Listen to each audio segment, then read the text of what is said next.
Hey Geeks, welcome back to the Geeks Center Show. I'm Josh. I'm Anna. And in this video we're talking about EXANDRIA Unlimited Calamity Episode 4.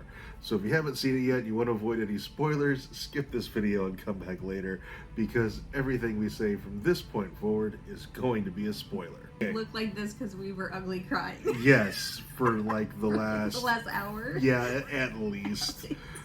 Yeah. It was, oh my gosh. So we said last video that I was getting very much like the end of Vox Machina vibe, with the level of like intensity and emotion we were getting from the players and from the story and everything. And yeah, this last session was very much akin to the last episode of Vox Machina. It was beautiful and brutal and tragic and just all the feels in the world. So many feels. We're gonna go kind of stream of consciousness with this video. This episode was 6.5 hours long. Yeah. So like we're gonna forget stuff. Absolutely. And we're gonna go out of order because that is just too much to keep in your noggin. So bear with us. My favorite non-tragic moment, and that was Loquacious prepping for his final broadcast, and then the final broadcast with the ad at the end. Just it was a great moment because it was kind of uplifting and hopeful, and then it was funny, and then that one fucking asshole that was given Tasha. Every time. Fuck. Pasha. It's Pasha. Pasha. God damn it. I always call her Portia. That was giving Pasha such a hard time. The whole fucking campaign. Yeah. Putting him in a freaking wall of force. That was amazing. And then basically fucking moonwalking and giving him double birds on the way out. That was my favorite, like, non-cryy, ugly face moment. I don't think I have one other than that. I don't think I could choose something different because, was like, there a non-tragic moment other than that? Right? I'm trying to think back now. And I mean, I'm sure there had to have moments, been, but like that's the only one that's popping up in my mind. Oh yeah, there were, because Pasha, when she went to the statue thing and did her thing there, like that wasn't traumatic, but.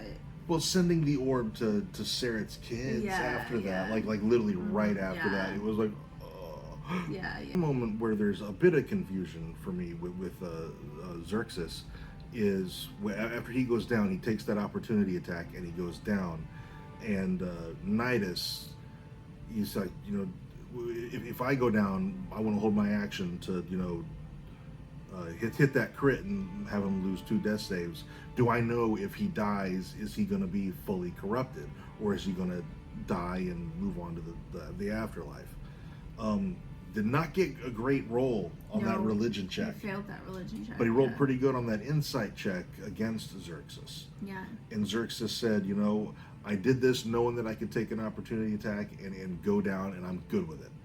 Yeah. And so the fact that then after that, he allowed himself to see, did he die and go to the hells, or did he just become fully corrupted and fly off? That's where, like, it's kind of, I don't really know exactly what happened there.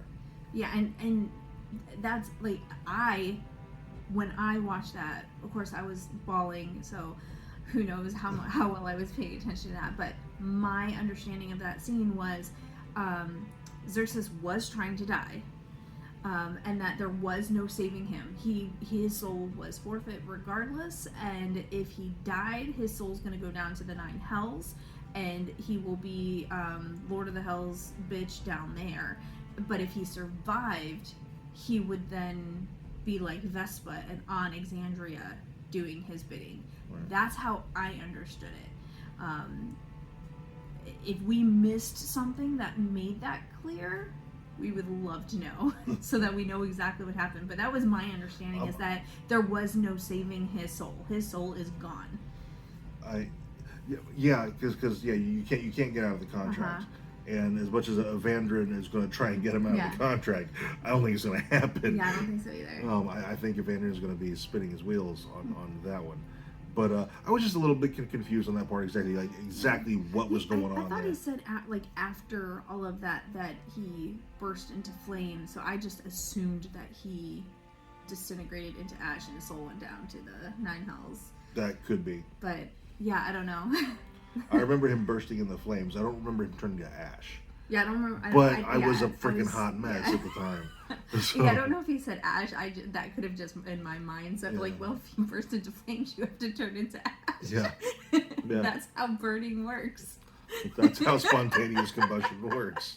So Aisha climbs up to the top of the big statue and picks the library out of the diorama of the city, and then sends that off with an orb of all of her memories and all of the knowledge she's compiled to Saret's kids.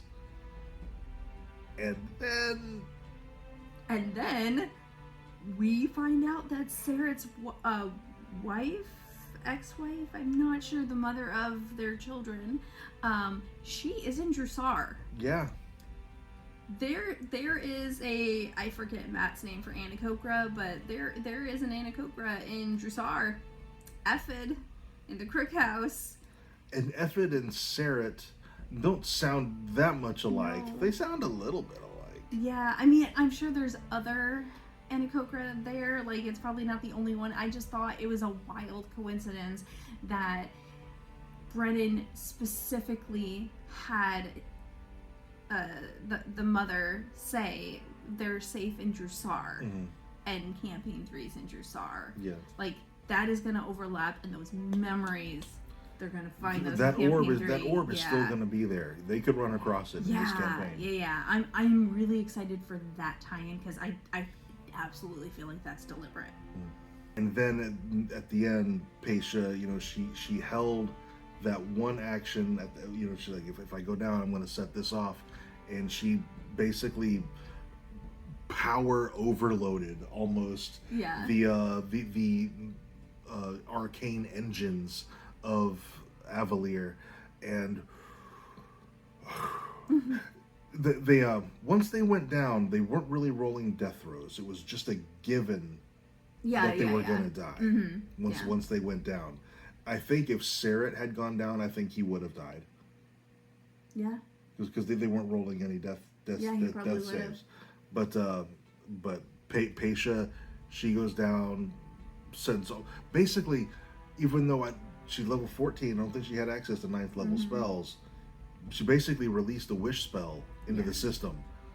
Yeah, it was really interesting the way he narrated all of that. The memories that she downloaded from the tree, all of that energy that she took in, that's what she sent back out, and that was the 9th level spell. It was basically the power of a wish spell. Yeah. Not literally like a wish spell, but it was like that was the amount of power that she put into it, and whew. Yeah, that was amazing. And he did narrate that really beautifully. Yeah, and Brennan's an amazing narrator. Yes, he is. He can really pull the fucking tears out of you, man. Loquacious had some great moments. We talked about one of them already. The proposal. Yeah, that was very Sam. Oh yeah, that was so Sam. That was specifically to get to Abria, I think. Yeah, he was fucking with Bria a little bit. I think a little bit. Yeah. And then the held healing word. Yeah. Oh, that was fucking clutch. We need to talk about how tactically brilliant Sam is. Even though it didn't work, it was still fucking brilliant for him to Silvery Barb. Silvery Barb. Yep. Saret, and give him disadvantage so that the counter spell would have advantage. Yeah, and it still didn't work. Yeah, it didn't work. But it was a brilliant move. Yeah, it was such a good idea. Like, it could have worked. That was so brilliant. And they were counterspelling. Paisha was counterspelling Power Word Kill. Power Word Kill. Yeah. And which is a 9th level spell. The mechanics got a little wibbly wobbly right there. For narrative purposes, DMs out there, take a cue from this. You don't have to follow rules as written all the time, even if you're doing a stream. you can, fudge the mechanics a little bit to inform your story. It's okay. Yeah. And if anything is going to, kind of signify that, if somebody's like, I don't know if I should, Brennan Lee Mulligan just did it, and it worked. And it worked beautifully. And on the topic of loquacious, the Sealy Queen, I think, it was a lot this episode. Yeah. Anyway, she basically opened portals for every Fae still on Exandria to give them the option to return to the Feywild and not be a part of this. And obviously that some deal between the Feywild and the Asmodeus. Like they somehow came up with some deal where she would at least get warning. And so one opened up for Loquacious, and he did not go. Now the accepting it and then doing the gift that was Sam trolling. being the troll that he is, because we all knew he was not going to leave. He was not going to leave. Yeah, Nidus had one of the best moments in this episode when the actually, it wasn't even Nidus's moments. It was the Sphinx. It wasn't even. I mean, he did have a moment before then that was he did. really when he got fucking stabbed cool. in the back and the sword came when out. When he gave his plans to his people, and it's like what that. I think that was like his second in command or something like that. He explained what they were gonna do, and he was like, no, I'm gonna save the gold. And Nidus just like straight up murdered him by using a sorcery point to hold person as a bonus action, and then auto-critting, annihilating him. Like was and genius. Then the dragon finished him off. That was genius. That was a freaking, that was amazing. That was a player knowing their class in and out, and knowing the things that their effectively animal companion can do. Yeah. So that was just amazing. Just like the guy's like, gotcha. Oh fuck. Like that was like, sorry, boss. Talk about Laren first. Having to maintain concentration on what she's doing as far as like just keeping that enchantment up to lock it in that the two primordials who are like locked in the bottom of this freaking floating island don't get out, and they get spread across the freaking planes and cosmos, which was another amazing narrative moment from Brennan. But just everything that I love Abria as a player. Oh my god, yes. She's so great. She was so good. She like Laren wasn't an especially likable character, but you never didn't understand her motivations. Yeah. See, that's the thing, is like she wasn't the typical, oh my god, I love this character because they're charismatic and they're a good person and blah. She was fucking interesting, and when she did shitty things, she typically wasn't wrong. Like you could always follow her train of logic to get there. Yeah. Like she makes sense. And I loved that. Like she wasn't your typical, like the when you think of like the hero of a story, that's not what she was. But she was. She was like she was not your typical hero, but she was still like the hero. For a second, she was the villain. Yeah. And then she was the hero. Yeah. And it was talk about a character arc in 4 sessions. Holy shit. Yeah. Because like the last episode, I was like, oh shit, she's the villain of the story. She is the reason that the Calamity started. Like, I know that there were other things involved, but like it was her action that caused it. But all of the things that led to her causing it were the only things to stop it, and the Calamity would have happened eventually. It would have happened anyway. It would have happened anyway. It just happened to happen to them. And if she hadn't done the things that she did, which inadvertently opened the door and started the Calamity, Exandria would have lost. Because it was that invention that she was so focused on. That's what saved them. Yeah. After last episode, I had mentioned to Josh how history said, like, if you look up Vespin Chlorus, he released the Betrayer Gods, and no, he did not. Laren, damn it, Laren released the Betrayer Gods. Technically, I mean, the brass ring all kind of had a hand except in for it. Sarah. But it wasn't Vespin. Vespin helped the Betrayer Gods, but Vespin helped the brass ring too. Yeah, he did a little bit. I love that I got just a little bit of justification on that, because Vespin actually mentioned how he will go down in history as a villain. Mm-hmm. Even though, like, he was tricked, he was betrayed, and he didn't actually do any of these things. And even so, like, I was like, history says that Vespin is the one who released him, which means one of these people is probably maybe going to get out, because somebody's got to tell the story, and they're going to say that Vespin released the Betrayer Gods. And Sarah got out. And Sarah got out. Yeah, so... And he's not going to portray his friends as the dumbasses who let this Betrayer Gods out. And he wasn't there when Vespin made his confession. No. So he, in his mind, he's the perfect... He wasn't there when Laren cast Blight on the tree. Yeah. Now, he was linked up telepathically. Yeah, he was linked up so he might have been aware of what happened. Yeah. But how aware he was of what exactly happened, but still, we don't really know. Yeah.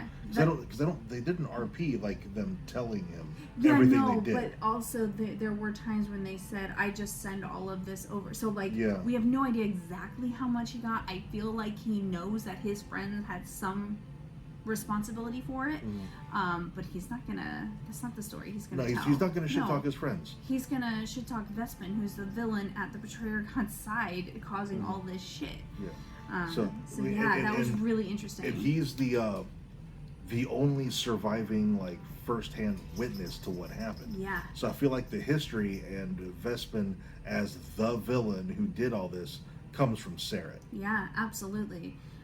But yeah, like, we had that conversation about how history is written by the victors, and you only get part of that history, because up until Calamity, that if you asked any critter who's hyper fixated on it like I am, who caused the Calamity, they would have told you Vespin. All right, we've been talking about Sarah a lot. Let's finish this up. Sarah, my favorite character, played by my favorite player. Lone survivor, and I gotta tell you, I was broken anyway. I wouldn't be able to do this video if Sarah didn't survive this campaign. I think I would have to put it off till Saturday or Sunday. Yeah. I went in anticipating everyone to die. I was fully expecting a Rogue One scenario where everyone dies. I thought everybody was going to die, so I was prepared for that. Even though, like. Yeah, my favorite character was Loquacious, and I was like, yeah, he's gonna die, but I still love him.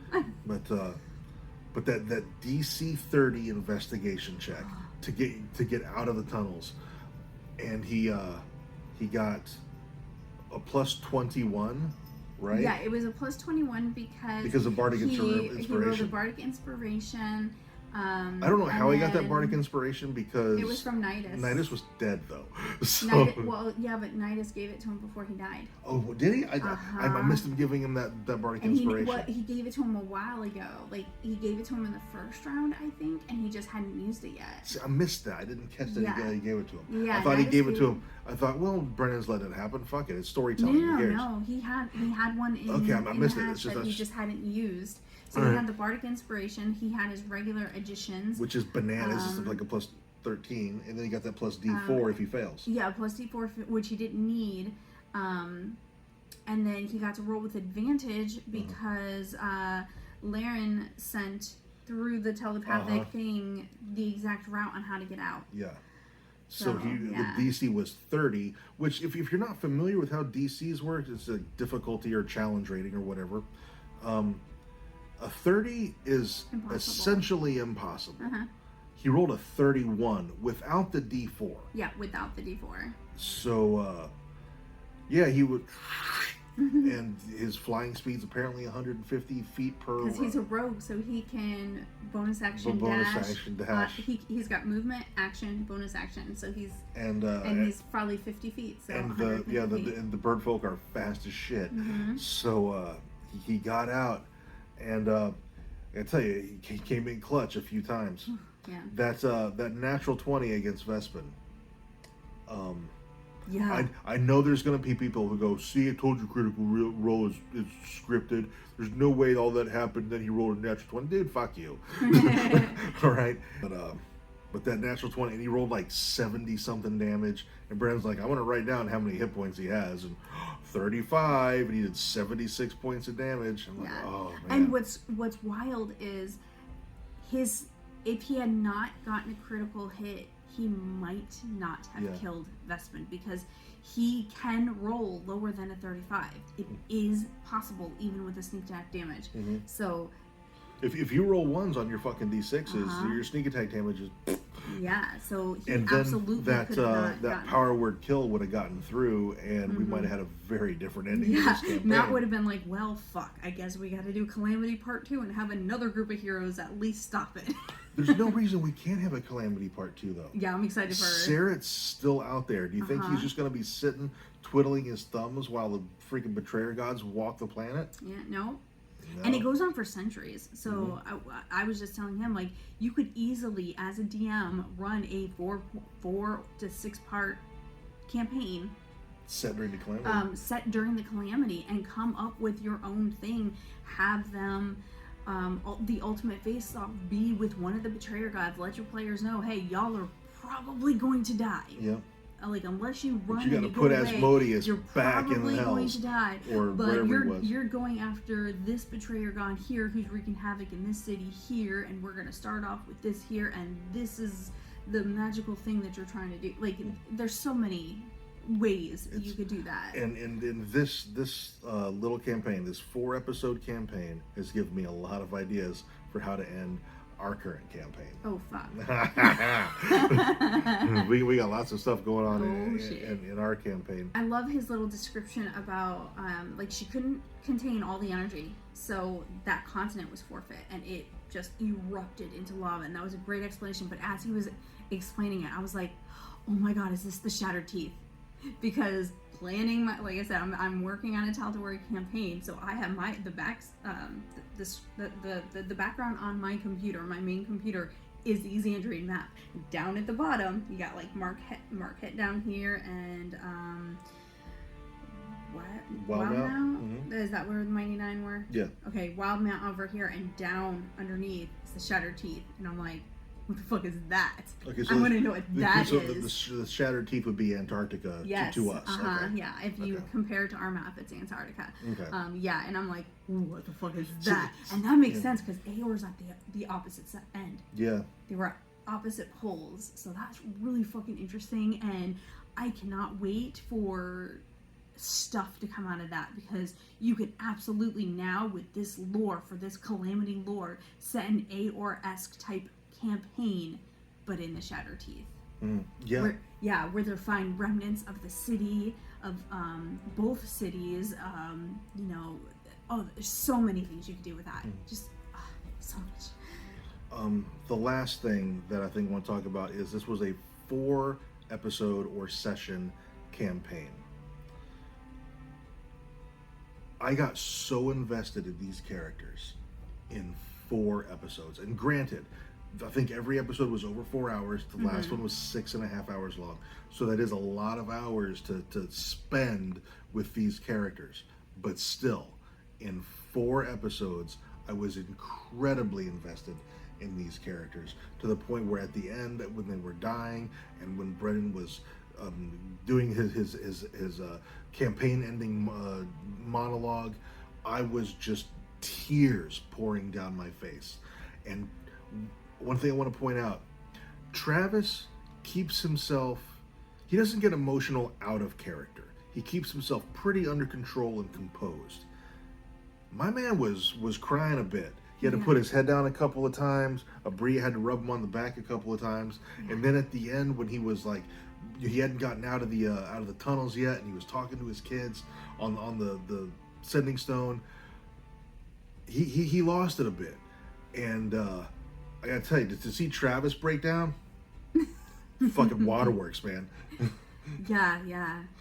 Even like Sam's not one, because Sam is the I'm gonna smile because I'm sad type of player. So when he's upset, the bigger and cheesier his smile is, the more upset he is, and even he started crying a little bit. He got really emotional. Yeah. It reminded me of when he was when he lost his wish spell. When he lost the wish spell because he used his only 9th level slot for counter spell. For his counter spell. He was like, "I'm sorry, Liam." Yeah. Like, oh my gosh. Yeah. I'm just reliving past traumas. All right, this has been a very long video. Yes. And I am absolutely sure that we have missed a ton of shit. Oh, absolutely. So let's just chit chat about it down in the comments and console each other. And oh man, whoo-wee. Really hope you enjoyed this video. If you did, please let us know by dropping a like on it and subscribe to our channel if you haven't already. And thank you so much for watching. We'll see you next time.